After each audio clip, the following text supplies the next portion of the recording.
Welcome, Canadian patriots across the land for another session of C3RF's In Hot.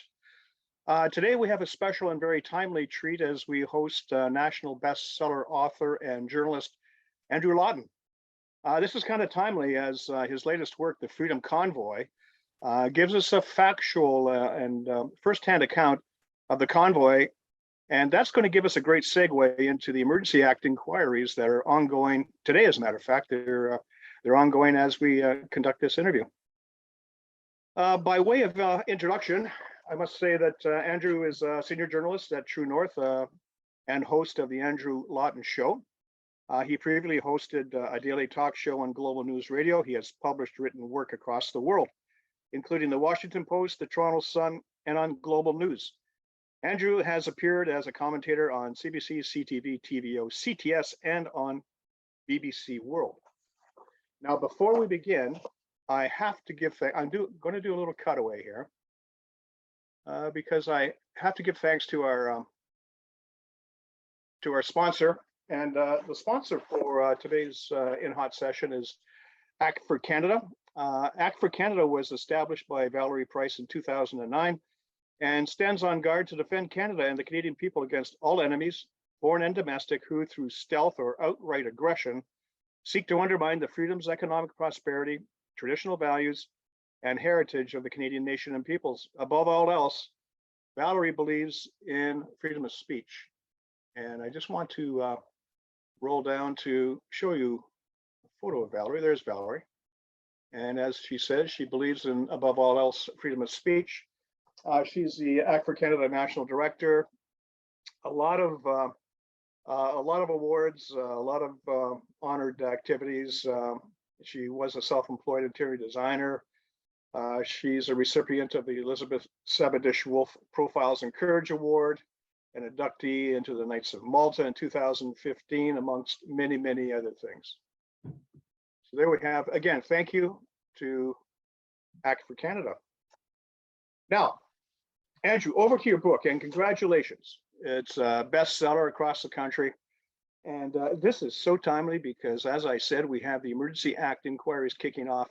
And your book is a firsthand account of what happened. And I think it's, for all Canadian citizens, it's a must read at this time. I had a great time. I really enjoyed reading it.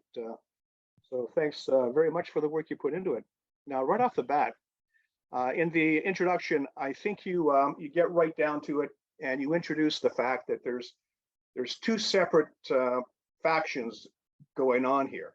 We have one faction who are the violent, the hateful insurrectionists, and then on the other faction we have a body of people that are more representative of the Canadian public. And you saw this dichotomy with your own eyes.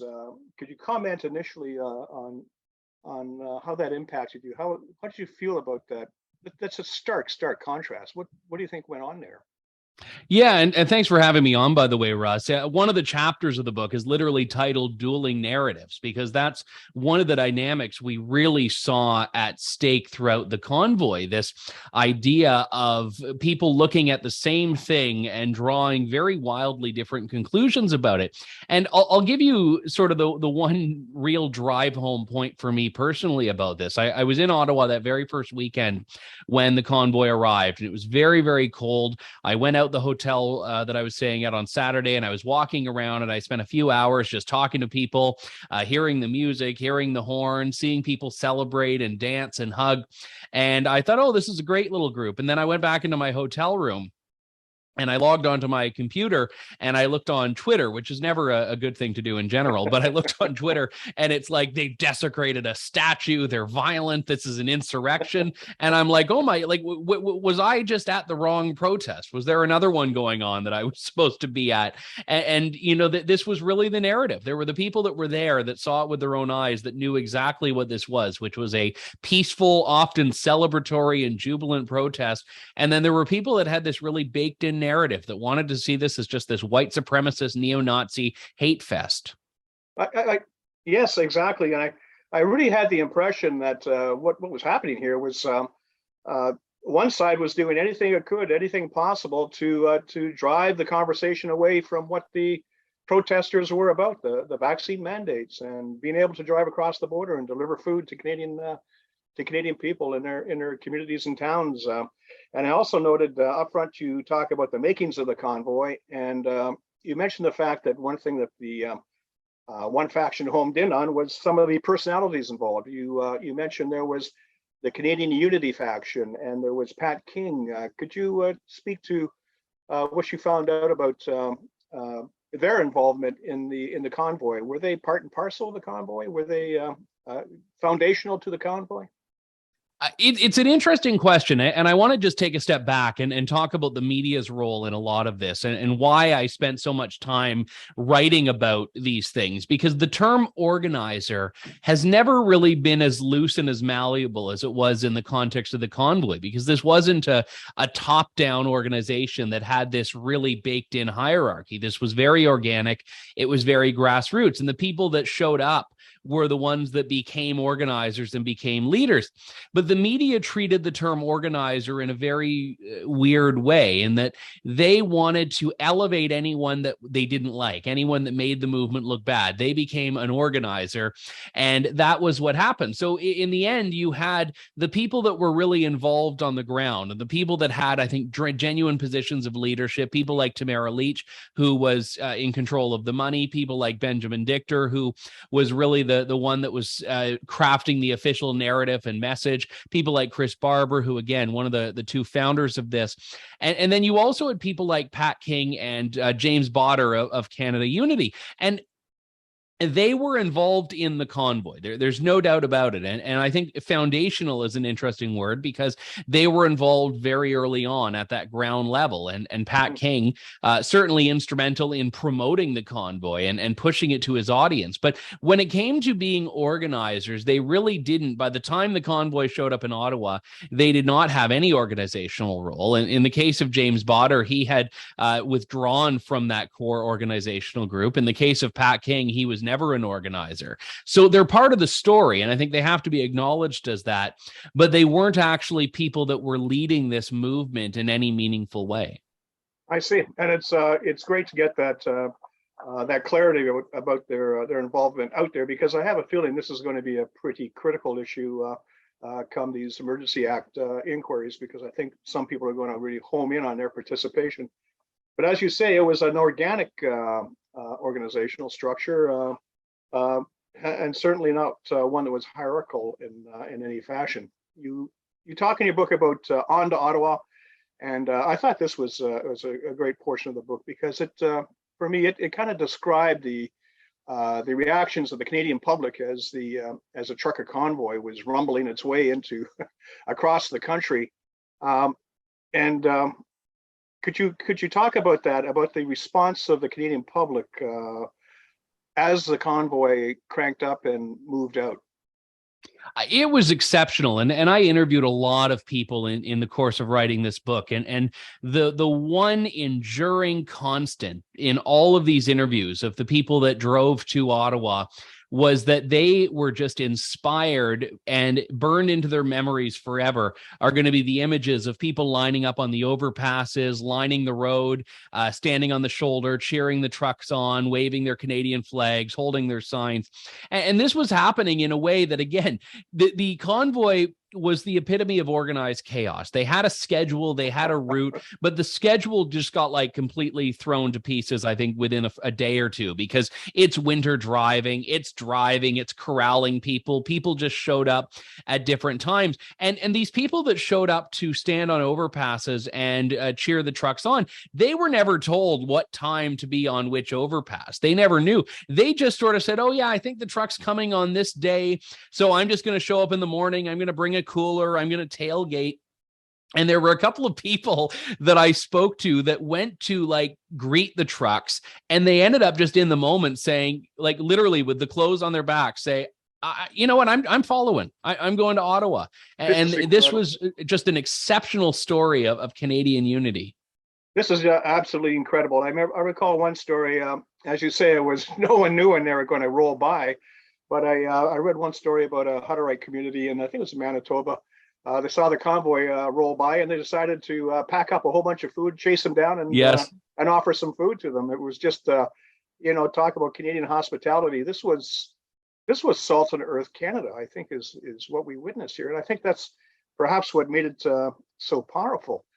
But the response in Ottawa was, was quite incredible. We had this massive movement of Canadian public opinion rolling into the town, and no one wanted to talk to these good people. No one wanted to have a word with them. There was stiff arming all the way, and the only thing that came out of the political side of it was these are a fringe movement. These are unacceptable people with unacceptable opinions. And I noticed here, it was kind of odd, but there was rumblings about the convoy coming into Ottawa for a couple of weeks. And there was talk about how big it was going to be. And I'd be listening to the radio stations here in Ottawa, and the announcers, people would phone into the announcers and say, "Hey, have you heard about this huge convoy that's rolling into Ottawa?" And the announcers would always say, "No, haven't heard a thing. No, that's news to me." And then then there was a point when it went international, and all of a sudden the pictures of the convoy rolling past these overpasses with all the people on board. When that went international, then all of a sudden the media all kicked in simultaneously. It was like they're all in the same echo chamber. Could you, with your expertise in the media, could you comment on that? Is that a little bit unusual that that kind of treatment would be in play? Yes and no. And it's a fascinating question. And I should say that the book is obviously about the convoy and about the protest, but it's also in some respects about the media, because I think there was just a tremendous moment here to go back to what we were discussing a few moments ago in the dueling narratives, and the way that the mainstream media really failed Canadians and failed to tell this story in an accurate way, which as someone in the independent media, I love, because, our audience has never been larger than it was throughout the convoy and even since. But I think your question there is a very important one, because the reality is the coverage of this was very, very slow. And part of it was just because mainstream media were not in these circles. They weren't seeing these, conservative TikTok accounts that were talking about this convoy. And then when they eventually did see it, they didn't really know how big it was going to be. And just to give you an example of the one story that I find absolutely hilarious about this, the day the convoy set out from Delta, British Columbia, so it was the Sunday before it arrived in Ottawa, there were dozens and dozens of trucks. No one has ever given like a really accurate account, but dozens of trucks. And CBC British Columbia ran a story about a convoy protest that was protesting road conditions in BC that day, that had I think it was 9 or 10 trucks that were just driving for half an hour down one of the highways in BC. And it was they thought they were focused on this protesting the weather, basically, without this giant protest that would only get bigger at every single stop along the way. And when the media did sort of see how big it was, that was when they really started to commit to this narrative that, ooh, it's violent. Because at first they tried to ignore it, and when they couldn't, they tried to delegitimize it. And that was the trend we saw, really like clockwork. Yeah, that trend was there throughout the convoy. And I dare say that we're seeing that even to this at this point in time with the Emergency Act inquiries ongoing. Now, you talk in your book about settling in, and this was kind of remarkable, the way you describe how this was, like you say, organized chaos. There was no, or this was an organic structure that rolled into Ottawa, but there was remarkable resiliency and self-sufficiency displayed by the protesters. You mentioned the fact that things got done not because anything was organized. It was because people saw that there was a shortage, there was a shortfall, there was a gap, and offered their services. Can I help? And this is an absolutely incredible, for me, it's an absolutely incredible facet of the convoy. The way these people came together, hung together, and helped each other out. Could you please comment on that? Yeah, one of the points, and I think it was Keith Wilson, who many of your viewers may know as a convoy lawyer, Keith Wilson, who pointed this out. He said, you had people that had lost their jobs because of vaccine mandates. People in the Canadian Armed Forces, doctors, nurses, police officers, firefighters, all of these people that have an axe to grind with the government, time on their hands, and skills, very needed skills. And they all took those and devoted them to the convoy. And it was fascinating seeing all of these people that the government said, we don't want you to work for us because of your vaccine status, coming together and using their skills that they would have been using for the government. You had former paramedics that were running a medical operation for the convoy. You had former firefighters that were doing safety and emergency management. You had former police officers running security, former soldiers handling logistics. And all of these people just showed up, and they weren't invited. They weren't Russian agents. They weren't told to be there. They weren't paid to be there. They just showed up. And also just ordinary people that were blue collar workers, white collar workers, Quebecers, Albertans. They all just showed up and continued to show up for the entire 3 weeks this thing was in Ottawa. Yeah, these were people who are not unfamiliar with a hammer and a screwdriver. They could make things. They could put things together. I was struck by one comment. You said there was paramedics who were on scene, and actually the healthcare that was handed out by the protesters was probably better than the public plan. The waiting lines were certainly a lot shorter with the convoy healthcare system that they strapped together than you could expect by going downtown Ottawa to a hospital, to the Queensway Carleton. And that's absolutely amazing. Yeah, and I think that was the real thing. There was one moment in the book that I described. David Paisley, who many people may know, he runs the Live from the Shed social media page, which really documented and has continued to the stories of people in the convoy. He had said, it was the hierarchies of competence where you didn't, no one had a job title necessarily. So they just showed up, and if they did something, you talked to them. And if they didn't do something, you didn't worry about them. And eventually you had these people that really settled into a pretty productive groove by the end of it. Yeah, what you had was basically a meritocracy, where people, if they got the job done, then they got another job, or maybe a job of expanded capacity or importance. But it was interesting though, because people also inherently like titles. Like they make us feel good about ourselves, and they also help us sort of order the world. And there was this one guy I write about in the book. He ended up being the guy in charge of fuel distribution for the convoy, which was a very, very critical role because it was diesel that kept these trucks going. And he was telling me that at the beginning, he just showed up. He didn't know what he was doing. And he just got in touch with other people that, sort of just were in the same boat. And they asked him to go to this organizational meeting that was taking place. And he's like, well, I don't know, what do I say? And they're like, say you're Ground Captain John with Adopt a Trucker. And he goes into this meeting, being like, what was the title I'm to tell them? And they're like, who are you? He's like, well, I'm Ground Captain John. Ground. Okay, we got a ground captain here, guys. And so people did sort of gravitate to that in some way. But ultimately, I could have just shown up and said, I'm Ground Captain Andrew, and everyone would have been impressed. Now, these are all wonderful stories that you're reporting on firsthand, and these should have been the stories that were picked up by the media, but unfortunately they were not. We saw stories coming out of their stay in Ottawa, as that we had the arsonist story, we had the pamphlet story.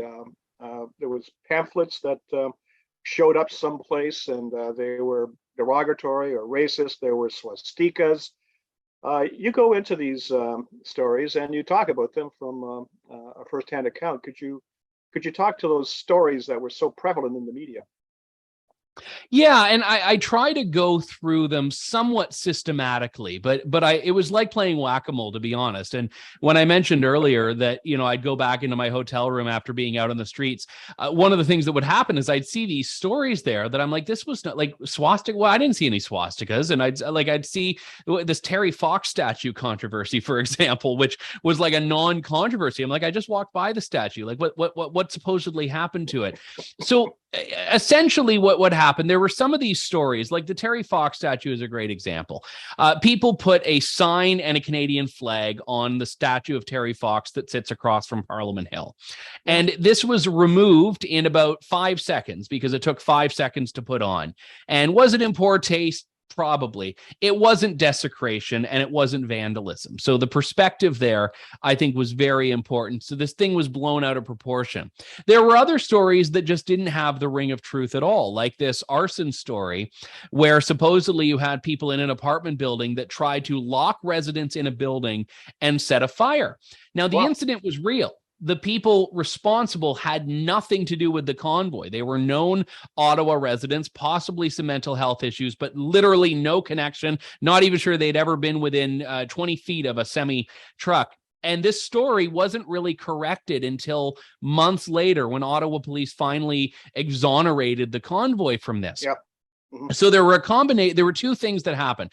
Small things were blown out of proportion, or things were just completely concocted out of thin air based on rumor and based on hearsay. And again, it's not to say there weren't interpersonal conflicts, there weren't clashes, but a lot of these things were not. In fact, I'd say almost all of them were not representative of the convoy itself. And the convoy was fairly self-regulating in this respect. And I'll give you an example. There was one moment where a photo went viral of a guy with a Confederate flag in the crowd.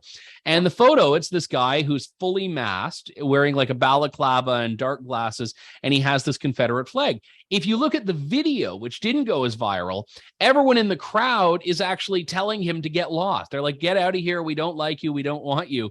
And that, I think, is the story that really should have been shared. Yeah. Well, talk about concocted. You mentioned there was one instance there where the pamphlets showed up. Could you talk about those? Those pamphlets apparently were from someplace else in another event. Are you talking about the anti-Semitic, yes. the really anti-Semitic, yes, the anti-Semitic pamphlets that showed up? Oh yes, so this one was great. So they didn't show up. That, I think that's actually the important point. They never showed up. There was this photo that was shared by Bernie Farber, who's with the I think it's called like Anti-Hate Canada or something, yes. which is this. It's basically this government-funded grievance racket that takes government money and tells everyone they're racist. And Bernie Farber tweeted, and he said, a friend sent me this photo from Ottawa. And Jonathan Kay, who's a great columnist and journalist, he had identified that this photo was from weeks or months earlier, and it was from Miami. Yes. So it was completely made up. So Bernie Farber's friend who sent it to him didn't send it to him, or didn't tell him where it came from, or whatever the case was. But it had, again, no connection to the convoy. And it was shared, and it's that old line about how the lie makes its way halfway around the world before the truth has time to put its pants on. Yes. And he eventually backtracked by saying, well, it's the type of thing that people would say in the convoy, but mysteriously weren't actually saying. Yeah, incredible. Yeah, we have the the convoy is in place. They got the bouncy castles going. They have procurement officers going out and buying saunas. They're having dance parties at night. It was kind of a celebration, actually. But the political parties, it did have far-ranging impacts. Maybe the politicians didn't want to talk about vaccine mandates, but there were, there were knock-on, follow-on events that happened in the political sphere. We had all the political parties in Canada were lockstep with vaccine mandates and lockdowns and everything else beforehand, but all of a sudden, we found provinces like Saskatchewan, Ontario, and Quebec canceling their mandates. We saw difficulties in the Conservative Party of Canada with O'Toole and his ability to hang on to the leadership role. Could you comment on the knock-on political effects of the convoy? Yeah, and I should say that just for context here, obviously people had issues with government policy. But I think one of the real stressful points for people was that there was no opposition to government policy, and that you had this approach where it seemed like everyone was unanimously either explicitly or tacitly supporting these mandates. And again, the leader of the Conservatives, Aaron O'Toole at the time, wouldn't really take a stand against these in a bold and meaningful way. So no matter what, whether you had a Conservative government in Ontario, Quebec, Alberta, or an NDP government in BC, Liberal government federally, they all seem to be doing the same sort of things here. And things moved very quickly, though, because when the convoy started, And they revealed that there was this mainstream support for it, which people forget now, this mainstream support for the convoy. What ended up happening was all of a sudden conservatives realized, wow, we actually are on the wrong side of this. And for some of them, I think it was a genuine reckoning. I mean, Aaron O'Toole still didn't really do that, but his party got rid of him. And if you looked at the way dramatically that conservative leadership race afterwards was shaped by the convoy, I think that's a real victory for this protest. But even in other provinces, Alberta and Ontario, for example, they had not really given any clear timelines about when they were going to lift restrictions. And they started to do it very, very quickly. Quebec had at one time been talking about fining the unvaccinated. That policy just completely died. So there were wins. And even if, like, the line that you get from apologists for these regimes is, well, they were going to do it anyway. Well, they hadn't. Yeah. And this, I think you're speaking to an extremely important point here, because everybody was in lockstep. And if anybody stuck their head above the parapet and said, wait a minute, I have a question, they got shot down. And they were shot down mercilessly. But it wasn't just Canada. We saw this whole same crushing of speech around the world when it came to vaccines, vaccine mandates, speaking out against them. And perhaps that's part of the reason why the convoy, it went worldwide. It went international. And as you say that Canadians were the stress point was the fact that Canadians saw that no one was speaking out for the other side. No one was debating. Well, maybe there's a whole world out there that found themselves working with the same stress point. Could you talk about the international aspects of the convoy? Yeah, and it's funny because I saw for the first time in my life the term Canada-style protest used in news coverage, which I've never seen before, and I don't know if I'll ever see again. But people were talking about this thing and around the world, and we had copycat convoys in Canberra, Australia, Brussels, Belgium, Washington, D.C., Paris, France, and these lack the size and the effect of the convoy protest in Canada. But the reason for that is that a lot of these other countries had already had really strong freedom movements grow. I mean, Australia, for example, had just these horrendous COVID restrictions and mandates. And in Australia, they had been living this for longer. And I think they had been pushed further along. So other countries were certainly inspired by it. But I think the reason it was so noteworthy in Canada is because Canadians just don't protest. And Canadians had, especially through the COVID era, really just fallen in line behind this. True. Canadian style protest. That is a one of that. Yeah, we've never exported that in our history before, and I'm glad we started at the right time. Yeah, well, I don't know. Maybe we should export more of that along with the oil and gas. I'm not sure, but you talk about the cash and all the conniptions that went on with the cash. We had GoFundMe accrued $10 million, which was kind of ended up in escrow. We had $10 million in Give, Send, Go. And I noted in your book that you come out with a little bit of digging, and you see that a lot of the effort that went behind crushing this money was all very secretive. Could you talk about the secret aspects of the crushing of funding for the convoy? I note you mentioned the province of Ontario. You mentioned City of Ottawa or Ottawa-based lawyers, using some pretty underhanded tactics to keep money away from the convoy. Yeah, there was really an all-out attack. And I think the one thing that was important to note in the broader picture here is that anytime the government tried to go after something, whether it was the money, whether it was the fuel, whether it was the food, it backfired and it didn't really work. But the money was really where the government felt it could go after. They felt it was the choke point. They felt they had access to these levers that they could really push and pull and go after the money. And there were a few different things that happened. So GoFundMe was the primary vehicle early on through which the convoy was raising money and had raised about $10 million. Now, GoFundMe, it's established. It's generally speaking not a company that flexes its big tech censorship muscle, which is why no one really paid it any attention. And they raised, like I said, $10 million. They have their own due diligence and checks and balance. Is they had released $1 million of that money early on. And I'll get back to that million in a moment. But what happened was Ottawa police and perhaps other levels of government, we'll find out through the course of the Public Order Emergency Commission, perhaps, were lobbying GoFundMe to cancel this. And they were actually putting pressure on GoFundMe, who eventually capitulated and axed this account. Now, that $1 million that had been released, TD froze that money unilaterally without the Emergencies Act under its supposed fraud prevention measures. So I think like $30,000 had been taken out of it, a relatively small amount that all went towards fuel. And then you go forward when they found a replacement fundraising platform called Give, Send, Go.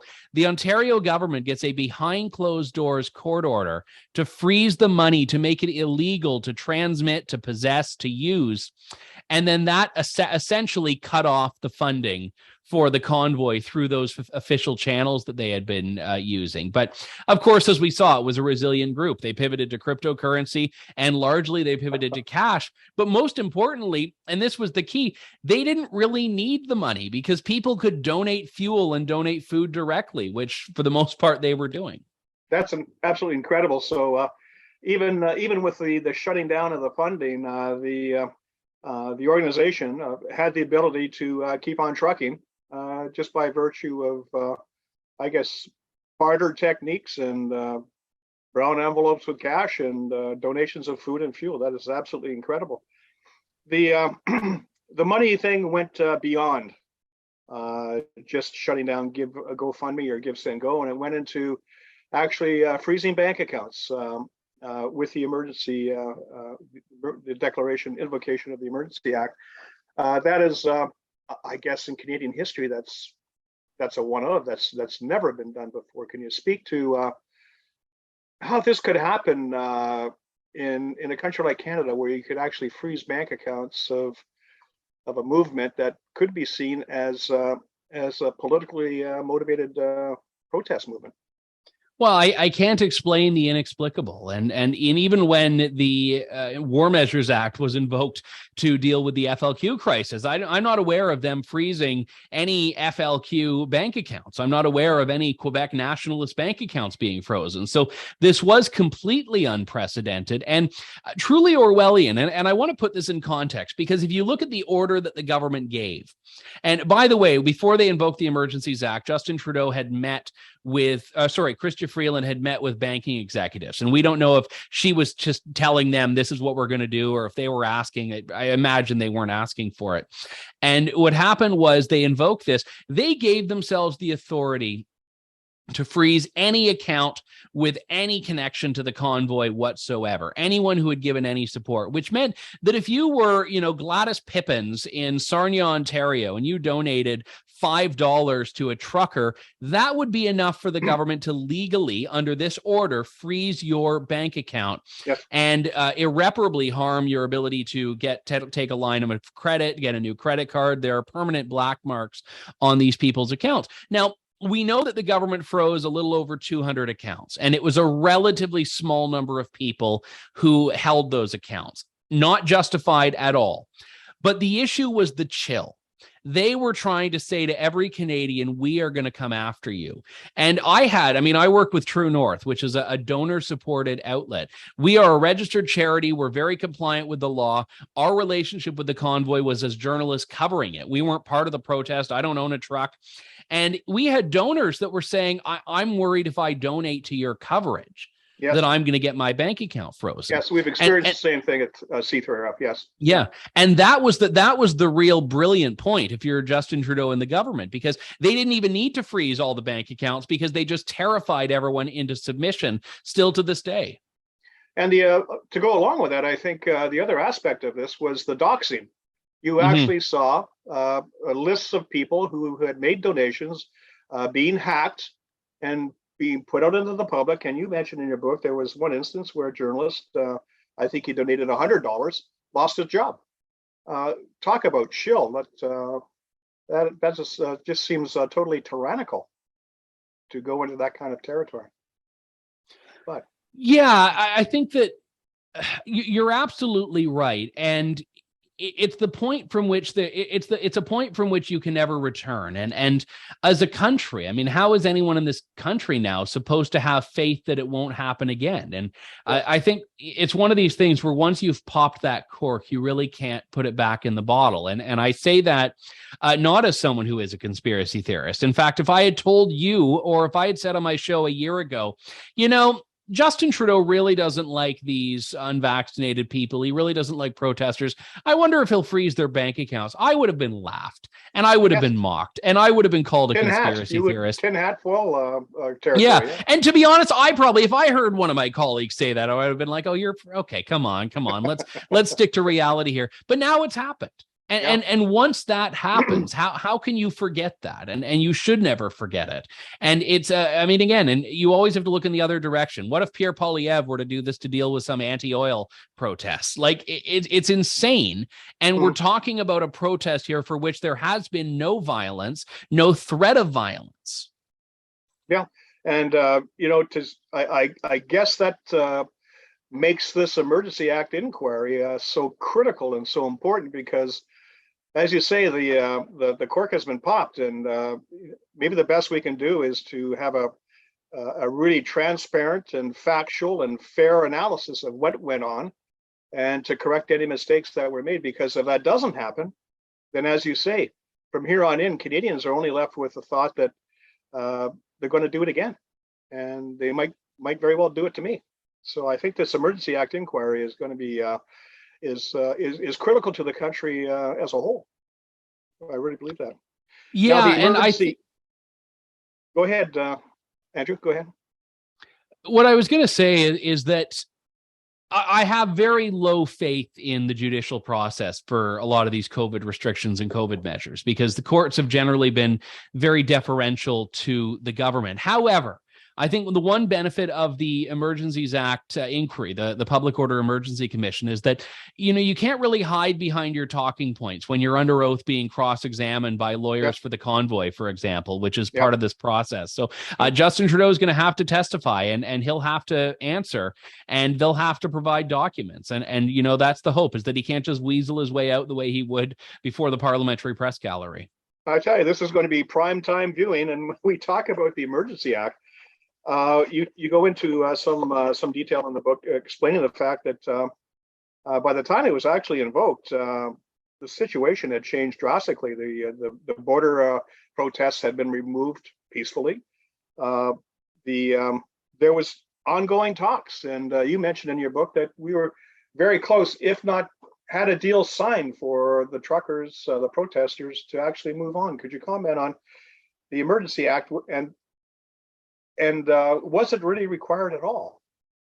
Well, my position is that it wasn't, and that's a position shared by most civil liberties lawyers. In fact, even the lawyer who represented the plaintiff who sued the convoy over the horn honking said, "Oh, no, the Emergencies Act was not at all justified here." But I will say that there had been discussions and negotiations between the convoy protesters and the city of Ottawa and Ottawa police, and they had actually reached an agreement, and a very critical agreement, which was to move all the trucks that were in downtown Ottawa onto Wellington Street, which is a non-residential street. It's the one right in front of Parliament Hill, to move all the trucks there off of side streets, off of other streets, and any that couldn't fit on that street to move them out of the city altogether. And that deal was in place. That was actually agreed to. Yes, in place is a bit of a tricky term. There was an agreement that had been made, and the actual movement was going to take 3 days. And it was the first day went ahead without any issue. And the second day, they had some issues because there was some confusion about whether it was a 3-day deal or a 1-day deal, but nevertheless, they were doing it.